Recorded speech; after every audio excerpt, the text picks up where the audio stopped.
പിണറായി വിജയന്റെ ഗൺമാന്മാർക്കെതിരായ കേസ് അട്ടിമറിച്ചതിന്റെ ഉത്തരവാദിത്തം ഓഫീസ് ജീവനക്കാരുടെ തലയിൽ കെട്ടിവെക്കാൻ നീക്കവുമായി ADGP MR Ajith Kumar.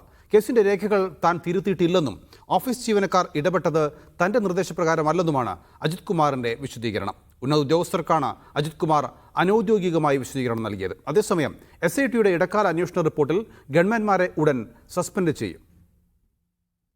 ADGP MR Ajith കുമാറാണ് ആലപ്പുഴ രക്ഷാപ്രവർത്തനത്തിലെ പോലീസ് റിപ്പോർട്ട് തിരുത്താൻ സമ്മർദ്ദം ചെലുത്തിയതെന്നാണ് അന്വേഷണ ഉദ്യോഗസ്ഥരുടെ മൊഴി. അജിത് കുമാറിന്റെ നിർദ്ദേശപ്രകാരം ഓഫീസിലെ 2 ഗ്രേഡ് SIമാർ കേസ് ഡയറിയും കേസ് അവസാനിപ്പിക്കാനുള്ള റിപ്പോർട്ടും നേരിട്ട് തിരുത്തിയെന്നും മൊഴിയിലുണ്ട്. എന്നാൽ കേസിന്റെ രേഖകൾ താൻ തിരുത്തിയിട്ടില്ലെന്നും ഓഫീസ് ജീവനക്കാർ ഇടപെട്ടത് തന്റെ നിർദ്ദേശപ്രകാരമല്ലെന്നുമാണ് അജിത് കുമാറിന്റെ വിശദീകരണം. ജീവനക്കാരായ 2 ഗ്രേഡ് SIമാർ ഇതിൽ ഇടപെട്ടിട്ടുണ്ടെങ്കിൽ അത് അവരുടെ ഉത്തരവാദിത്തമാണെന്നും അജിത് കുമാർ പറയുന്നു. ഉന്നത ഉദ്യോഗസ്ഥരോട് അനൌദ്യോഗികമായിട്ടാണ് വിശദീകരണം. എന്നാൽ കേസ് അന്വേഷിച്ചിരുന്ന ഉദ്യോഗസ്ഥരെ ADGPയുടെ ഓഫീസിലേക്ക് വിളിച്ചു വരുത്തിയതിന്റെ തെളിവുകൾ അന്വേഷണ സംഘത്തിന് ലഭിച്ചിട്ടുണ്ട്. ഇതിനൊപ്പം ADGPയുടെ ഓഫീസിലെ 2 ജീവനക്കാരുടെ മൊഴി കൂടി എടുക്കാനാണ് SITയുടെ തീരുമാനം. ഈ ജീവനക്കാരുടെ മൊഴി നിർണായകമാകും. അതുകൂടി ലഭിച്ച ശേഷം ADGPയുടെ ഇടപെടലിനെ കുറിച്ചുള്ള അന്വേഷണ റിപ്പോർട്ട് SITക്ക് നേതൃത്വം നൽകുന്ന SP AP ഷൗക്കത്ത് അലി സംസ്ഥാന പോലീസ് മേധാവിക്ക് കൈമാറും. അതേസമയം മുൻ മുഖ്യമന്ത്രി പിണറായി വിജയന്റെ ഗൺമാനും സുരക്ഷാ ഉദ്യോഗസ്ഥരുമടക്കം 5 പേർക്കെതിരെ സമർപ്പിച്ച റിപ്പോർട്ടിൽ ഉടൻ നടപടിയുണ്ടാകും. 5 പേരെയും അന്വേഷണ വിധേയമായി സസ്പെൻഡ് ചെയ്യാനാണ് ആഭ്യന്തര വകുപ്പിന്റെ നീക്കം.